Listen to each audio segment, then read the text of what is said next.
Mid-1944, German U-boat sailor Hermann Butcher, a new prisoner of war, is marched onto the docks of Norfolk, Virginia. He is exhausted but defiant, conditioned by years of propaganda to expect a decadent America, a nation collapsing under the strain of war. Instead, he's met with a physical shock. Towering gantry cranes move with terrifying speed and precision, unloading an entire convoy at once. The air isn't filled with fear, but with the relentless hum of overwhelming industrial might. This wasn't the enemy from the newsreels. This was something else, and it posed a single, unnerving question. Butcher's unspoken question would be asked by nearly 400,000 German prisoners of war. This is the documented story of how the American home front became an unintentional psychological weapon. Following declassified records and private diaries, we uncover their journey into a nation of profound contradictions, a collision between Nazi ideology and American reality that forces a central question. How did it transform these men? And what were the violent, often deadly consequences? For the United States, this was a problem of unprecedented scale. The influx of German prisoners was not a trickle, but a flood. By 1945, nearly 400,000 enemy combatants would be held on American soil, a population roughly the size of Cincinnati, Ohio. The War Department was now responsible for housing, feeding, and securing an entire city of trained soldiers who were ideologically committed to America's destruction. And they had to do it all under the strict, watchful eye of the 1929 Geneva Convention, which mandated standards of care, labor, and communication. America wasn't just fighting a war, it was being tested on its own principles, in its own backyard. But for the men themselves, the conflict was not logistical, it was ideological.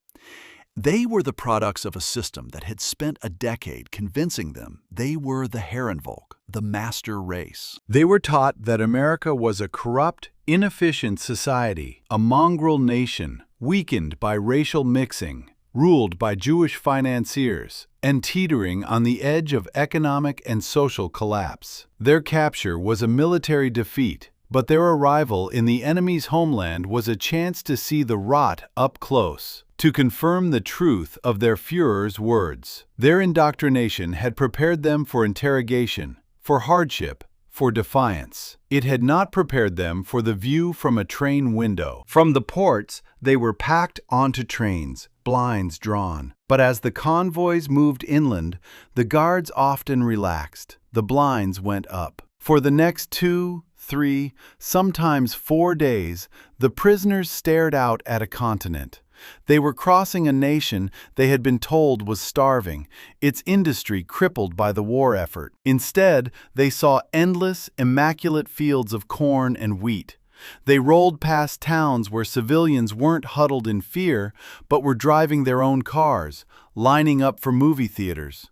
There were no bomb craters, no visible rationing lines, no sign of a nation struggling for its survival. This silent, sprawling, and profoundly normal landscape was more disorienting than any interrogation. It was a powerful, physical argument against everything they believed. But this journey was only the beginning. The true ideological assault would not be seen from a window, but experienced in the daily routines of camp life and the work that took them beyond the wire. Once inside the camps, the assault shifted from the visual to the visceral. It began with the first meal. According to U.S. Army quartermaster records, the prisoners were fed on a scale that was, for them, unimaginable. They were given soft white bread, something most hadn't seen since childhood. They received daily rations of meat, real coffee with sugar, butter, and jam. For men whose families back in Germany were surviving on ersatz coffee and increasingly meager bread rations, this was more than sustenance. It was a weapon. One prisoner wrote in a secret diary that they were eating better as prisoners than they ever had as soldiers in the German army. This wasn't a sign of American weakness or decadence. It was a quiet, constant broadcast of a nation with resources so vast it could feed its enemies better than they had fed themselves. The next shock came when they were put to work. Under the Geneva Convention, prisoners could be used for non-military labor. They were sent to farms, logging camps, and canneries, all desperately short on manpower. And there they saw who had replaced the men sent to war. They witnessed American women, not in kitchens, but on tractors. They saw them operating complex canning machinery and driving supply trucks. This directly attacked a pillar of Nazi ideology, the belief that a woman's place was defined by children, kitchen, and church. Here was a society that had mobilized its entire population, demonstrating a social flexibility that was its own form of industrial power. The enemy's women were not just keeping the home fires burning, they were running the engine of the war economy. But perhaps the most profound and confusing challenge to their worldview was the American racial paradox. The prisoners, products of a state built on a rigid, violent racial hierarchy, found themselves in a baffling new reality. In many camps, particularly in the South, their guards were armed African American soldiers. For a Wehrmacht soldier, the idea of a black man holding a rifle and giving him orders was a psychological inversion of everything he had been taught. It was unthinkable. Yet, these same prisoners would then witness their black guards being subjected to the humiliation of Jim Crow laws. They would see them forced to use separate, often inferior facilities off base. They watched as the men who held power over them were systematically stripped of that power the moment they stepped outside the camp gates. For some prisoners, this was proof of American hypocrisy, a fatal weakness in its democratic ideals. For others, steeped in racist ideology, it was a grim confirmation of their own beliefs. America, it seemed,